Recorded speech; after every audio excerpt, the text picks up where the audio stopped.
Hey everyone, I'm Sarah Bush, and I'm in my art installation called Light a Candle for Democracy here in Taos, New Mexico.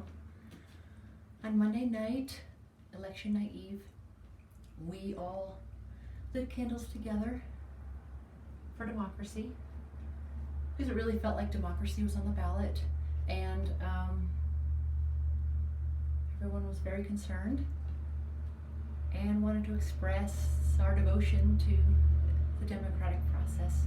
It's Wednesday morning now, and of course we don't have a winner yet for the presidential election. And the President of the United States is saying things like the Democrats are trying to steal the election and doing all the things that we knew he would do. And I thought I just wanted to come back into the shrine and sit with these ideals, because I do think that Joe Biden is going to win, and I think that once we count all the absentee ballots, there will be, a majority who favor democracy. And I know that people who didn't vote for Joe Biden think that they do favor democracy, but they did vote for someone who is overtly autocratic in his tendencies and desires, emotionally stunted, and is right now being held back by people who, are being held in check by people in smaller roles, saying, no, we're going to count every vote, and which is fantastic. But it's a little depressing to me that after 4 years of this, that so many people did vote for him. And I think a lot of the people who participated in this process feel like I do.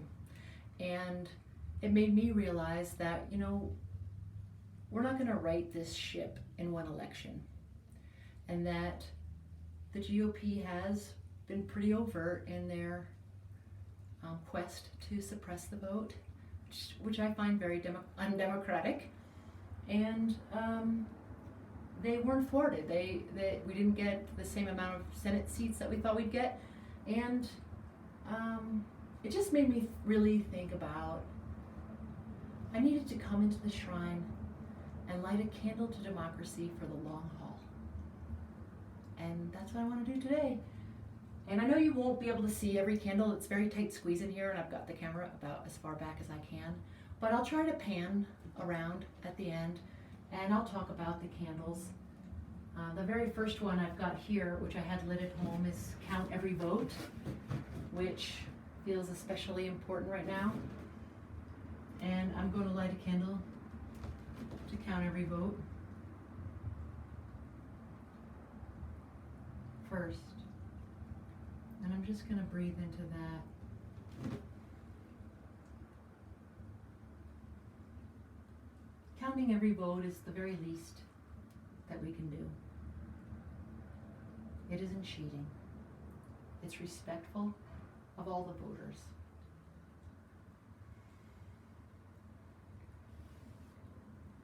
And when I think about the long haul, it's because I realize I'm going to need to be breathing into these ideals for quite a while and not take them for granted.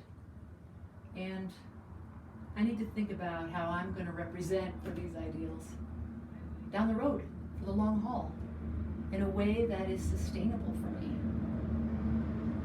And I've done social activism at different times in my life, and you really have to find a way, if you're unfamiliar with it, of finding a sustainable approach to your activism, because you can't do it 24 hours a day. You're not going to solve the world's problems by yourself. But committing to that in the same, like country care, in the same way you might struggle to commit to your self-care, but know that it matters.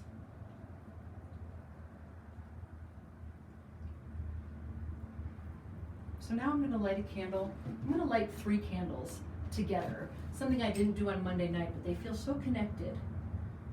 And that's, I'm going to light a candle to the rule of law.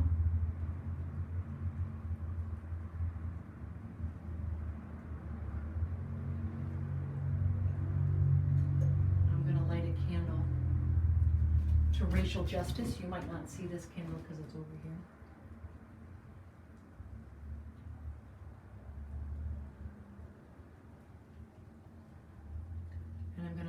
candle to equality.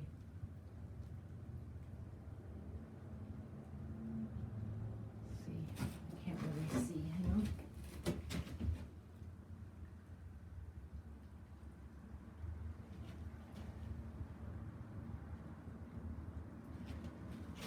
The rule of law, to me, is the backbone of a democracy. The idea that everyone is equal before the law. And of course, we've never achieved that in this country, but it's a democratic principle. It's our backbone, and that we need to achieve that. And the only way we can do that is by committing to racial justice and committing to true equality. And what's true equality but allowing every citizen in a nation the opportunity to reach their highest potential and to use their God-given talents and not be thwarted. I was very touched by how many people chose equality when they came in to light their candle and the in-person installation. So the rule of law, racial justice, and equality. I'm going to light a candle to transparency, because transparency has taken a beating.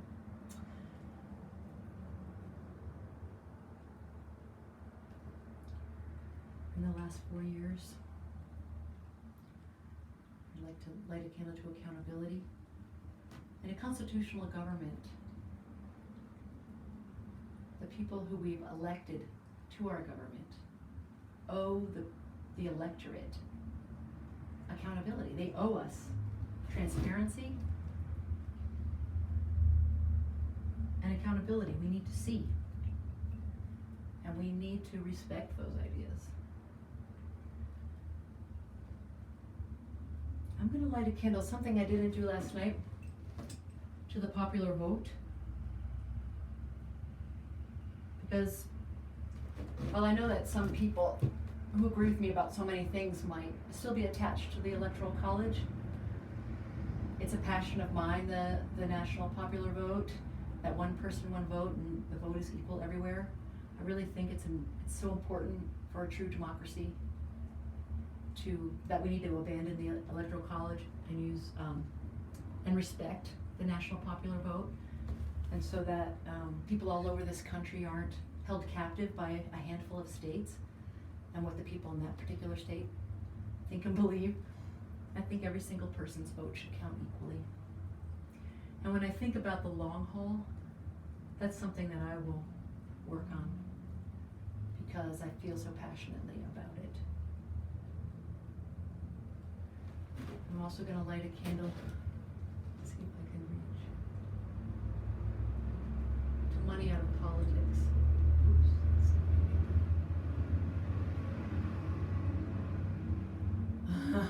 Isn't it interesting that I'm having trouble lighting that one? So many of our problems could be avoided if we just had money out of politics, and that a handful of wealthy people, and institutions weren't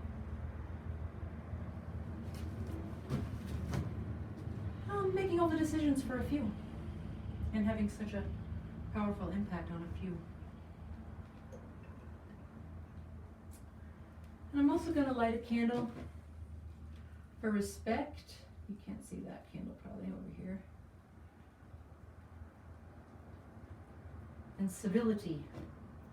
I mentioned on Monday night how civility might feel like almost like icing on the cake when we have these larger issues. But wow, have we seen the impact of a lack of civility on our democratic process? It's been a real education for me to see how important that is.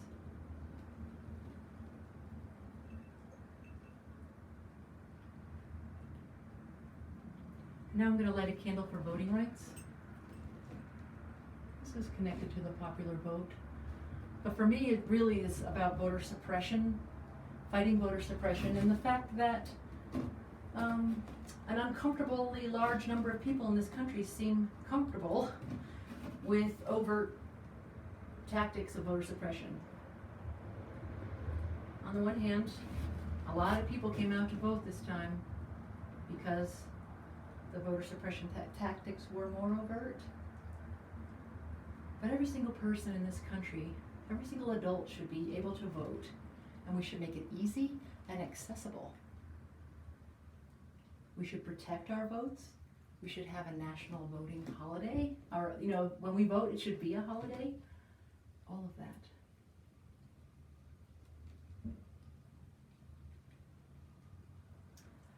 And now I'm gonna light a candle to tolerance. And tolerance to me can sound like you're shooting for the horizon line, but I think it's a complex idea. We don't have to hold hands and sing Kumbaya to have tolerance in this country for people who think differently than us, and for a variety of ways of living and being. It's one of the reasons I live in Taos. It's got such a high tolerance for all the different ways that a person might want to live. And now I'm going to light a candle for honesty,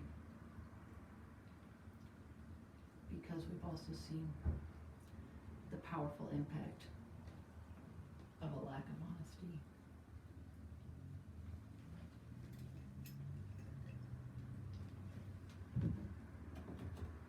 And now I'm going to ring my bell.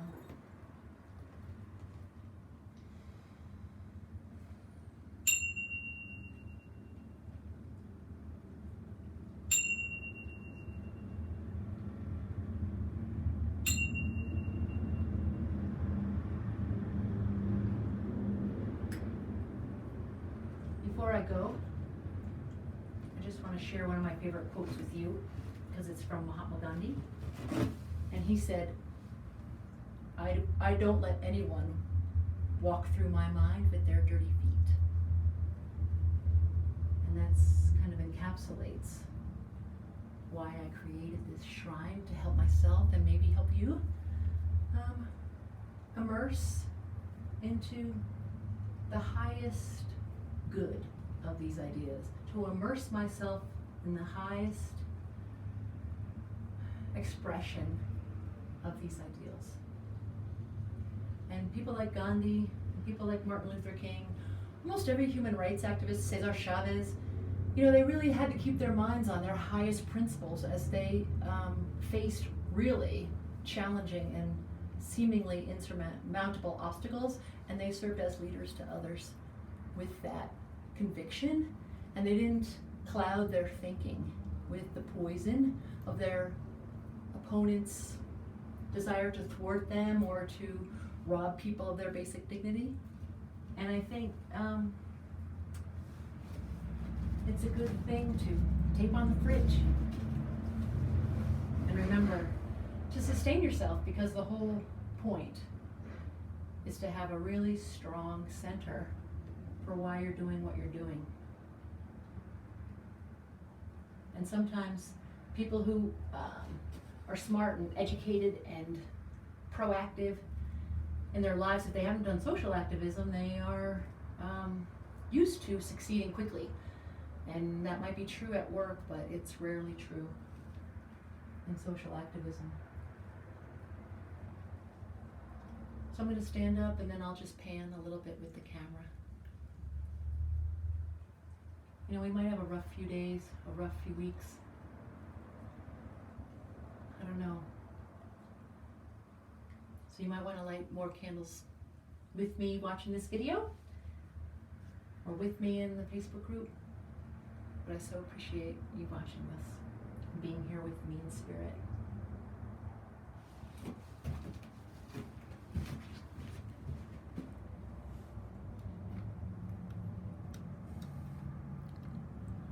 Over here you can see I have a list of words.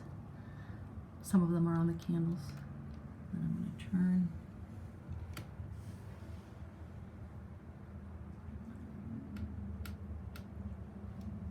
Thank you.